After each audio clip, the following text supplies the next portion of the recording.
দেখছেন টিভি9 বাংলায় রয়েছে আমি শুভজিৎ মিত্র। সরাসরি নজর রাখতে হচ্ছে নেতাজি ইন্ডোর স্টেডিয়ামে, সেখানে পুজো কমিটির সঙ্গে বৈঠকে মুখ্যমন্ত্রী।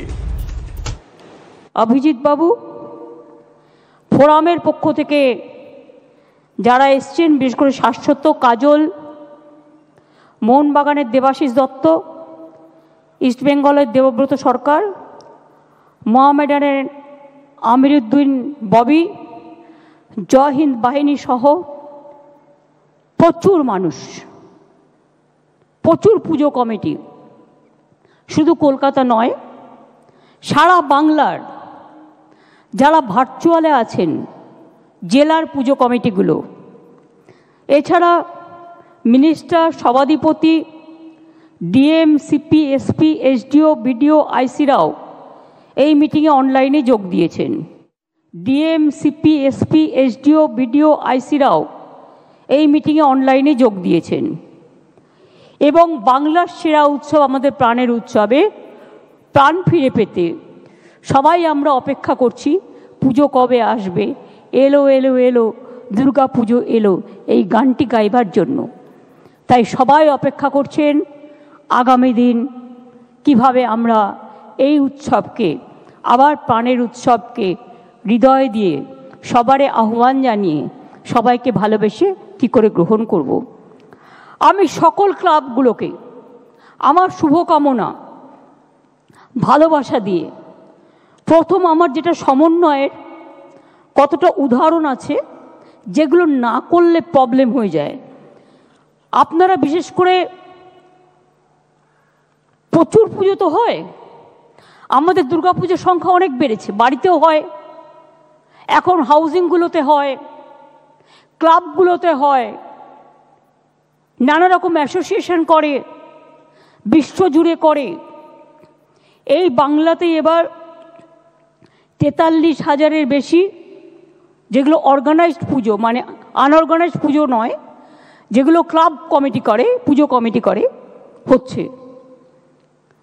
রাজ্য পুলিশ এলাকায় হচ্ছে 40,000-এর বেশি।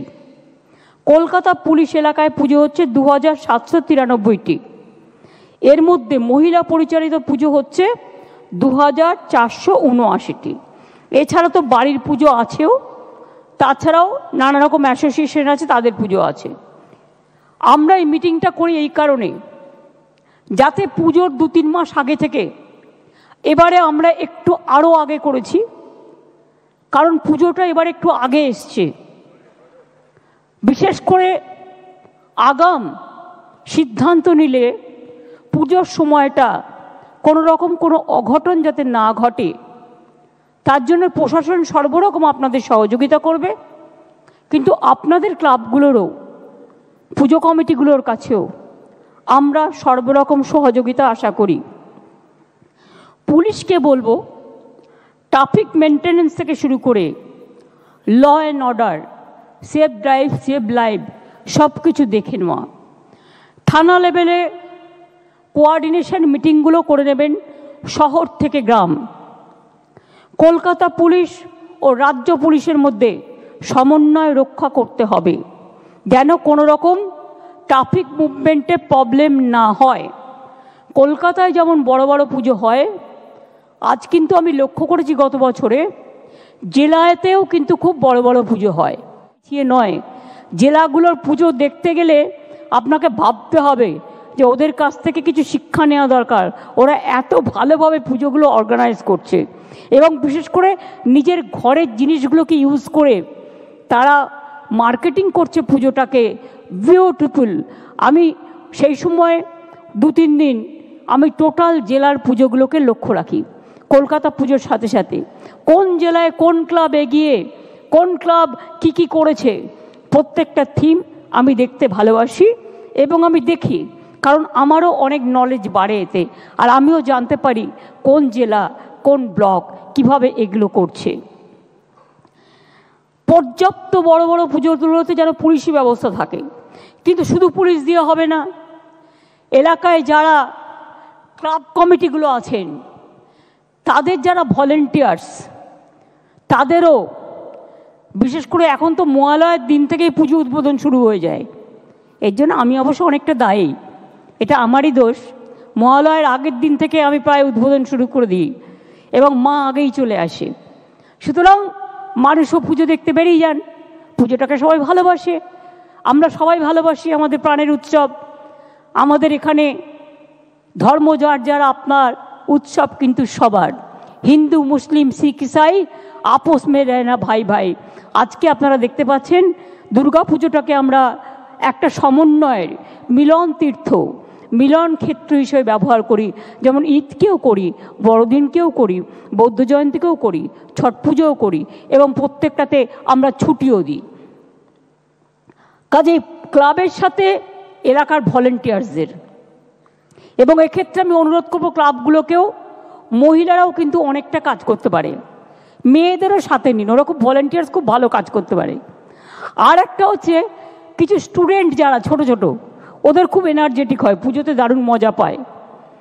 ওরা খুব চেষ্টা করে অতিথি বরণ করবার, অতিথিকে নিয়ে যাওয়া। কারণ আপনি তো জানেন না আপনার পুজোয় কোন ফরেনার্স আসছে, কোন দেশ আসছে, কারা কারা আসছে। সুতরাং তাদের জন্য স্পেশাল অ্যারেঞ্জমেন্ট করা মানে সাধারণ মানুষকে আটকে দেওয়া নয়, কিন্তু একটা বিশেষ অতিথি বরণের ব্যবস্থা নিশ্চয়ই থাকা উচিত।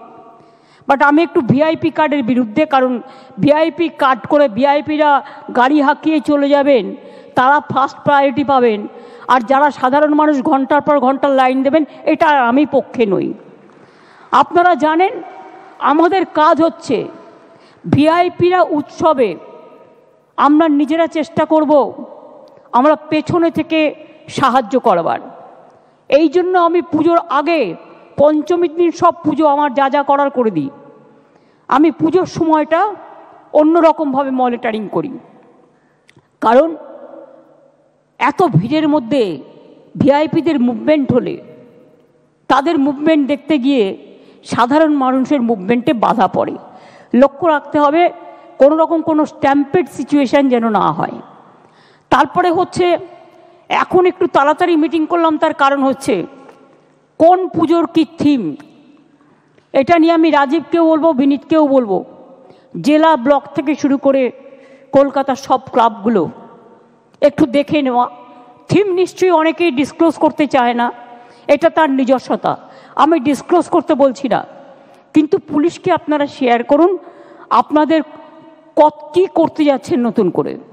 কারণ আমি দেখেছি কাগজে একটা সংবাদে কেউ নাকি 112 ফুটের একটা দুর্গাপুজো করছে। কেন? ইমাজিন এতে আপনার স্ট্যাম্পিড হয়ে যাবে, একবারও ভেবেছেন? শুধু ঠাকুর তৈরি করলে হয় না, শুধু আমি একটা চমক দিয়ে লাইটিংয়ের খেলা করলাম, লেজারের খেলা করলাম, আরে প্লেনের অ্যাক্সিডেন্ট হয়ে যেতে পারে, অন্য মানুষের ক্ষতি হতে পারে। স্ট্যাম্পিড যাতে না হয় ক্লাবগুলোকে এটার জন্য দায়িত্ব নিতে হবে। পুলিশ আপনার পাশে থাকবে, সর্বরকম সহযোগিতা করবে, এই কথাটা আপনাদের আমাকে দিতে হবে। থানা লেভেলে তাই কোঅর্ডিনেশন মিটিংগুলো এবং তার রিপোর্ট আমি ডিজি এবং সিপিকে বলবো নিজেদের মধ্যেই রাখতে, কিন্তু সেরকম কিছু হলে দরকার হলে তাদের কনফিডেন্স নিয়ে কথা বলে রিকোয়েস্ট করতে হবে যে এখনও সময় আছে, আপনি আপনার ভাবনাটাকে এমনভাবে করুন যাতে আমার আনন্দ অন্য কারো অসুবিধার কারণ না হয়। এটা দেখে নেওয়া, এটা বড় ব্যবস্থা। আমি বলছি এগুলো আগে হতো না, তার কারণ আমি অনেক প্রবলেম হয় বলে এগুলো আগে করে ফেলি। বাস স্ট্যান্ড, ফেরিঘাট, হঠাৎ অনেক লোক জড়ো হয়ে গেল, জ্যাকেট ছাড়া উঠে গেল, ডুবে গেল, ক্ষতি হলো কার? জীবন গেল কার? পুজোর মধ্যে কোনো দুর্ঘটনা হলে আমরা কি কেউ আনন্দে থাকতে পারি? আমাদের সকলের কষ্ট হয়, একটা প্রাণ মূল্যবান, এটা কিন্তু আমাদের মনে রাখতে হবে। বাস স্ট্যান্ড, ফেরিঘাট, রেল স্টেশন সহ সব গুরুত্বপূর্ণ জায়গাগুলো ভালো করে কভার করতে হবে যাতে মানুষের কোনো অসুবিধে না হয়। Mobile patrolling team, quick response team, drone, CCTV, watch tower, সব ব্যবস্থাই কিন্তু রাখতে হবে।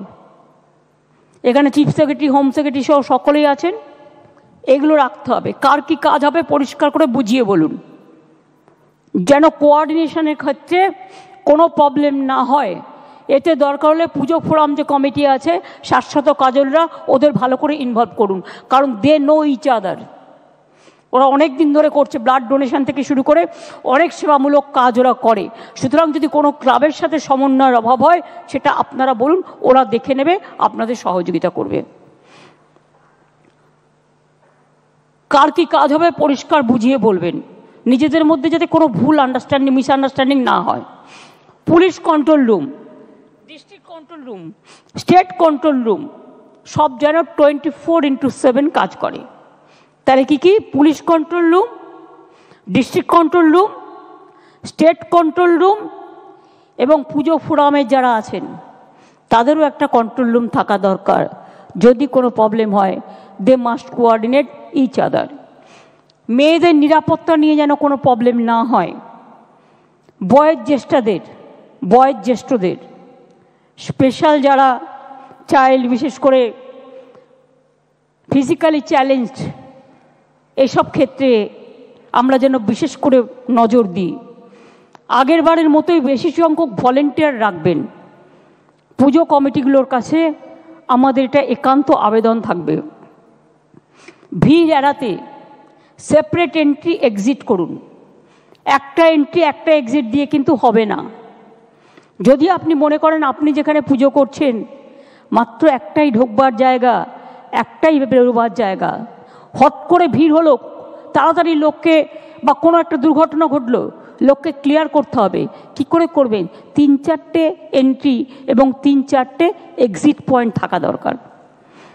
এগুলো ছোট ছোট কাজ কিন্তু অনেক বড় কাজে সাহায্য করে, এখন থেকে ভেবে নিন।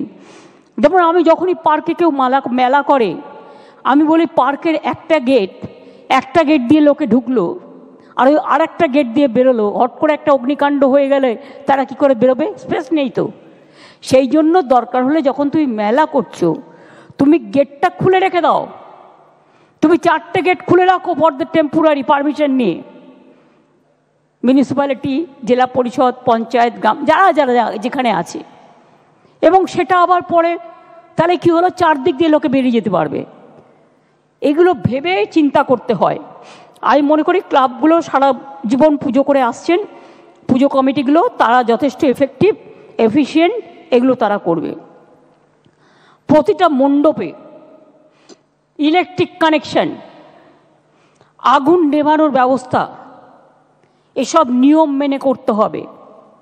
আমি চমক দিলাম বলে, ফার্স্ট হব বলে টিভিতে শুধু আমার ছবি দেখাবে, সেই জন্য এমন কিছু আমি করলাম যে সেখানে সারা কলকাতা স্তব্ধ হয়ে গেল একটা পুজোতে, সারা জেলা স্তব্ধ হয়ে গেল একটা পুজোতে। এটা যাতে না হয় দেখতে হবে। সুজিত বোস এখানে আছেন, একটা সভূমি পুজোর জন্য পুরো এয়ারপোর্টটাই বন্ধ হয়ে যায় প্রায়। এটা দেখতে হবে রাস্তা যেন চালু থাকে, এটা সবাইকেই মাথায় রাখতে হবে। শুধু না, সেন্ট্রালেও এরকম, নর্থ ক্যালকাটাতেও এরকম কেউ এক একজন করেন যাতে প্রবলেম হয়। এগুলো দেখে রাখতে হবে। রাজ্যটা আমাদের সবার, পুজোও কিন্তু আমাদের সবার। সব পুজো কমিটি কিন্তু রাজনীতির ঊর্ধ্বে সবার, এইটা মাথায় রেখে সহযোগিতা করে কাজ করতে হবে। কারণ কোনো জায়গায় একটা দুর্ঘটনা ঘটে গেলে মনে রাখবেন পরের বার কিন্তু আপনারটা ব্ল্যাকলিস্টেড হয়ে যাবে এবং সেটা স্পন্সরশিপ পাবে না। ফলে ক্ষতিটা কিন্তু আলটিমেটলি আমাদেরও হবে, আপনাদেরও হবে।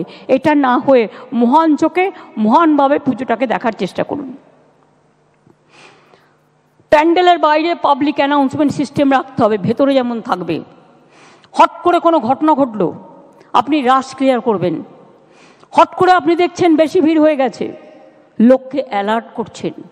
পাবলিক অ্যানাউন্সমেন্ট সিস্টেমকে সর্বদা ব্যবস্থা রাখতে হবে। এছাড়াও পুলিশকেও একটা সেটআপের জন্য রাখতে হবে।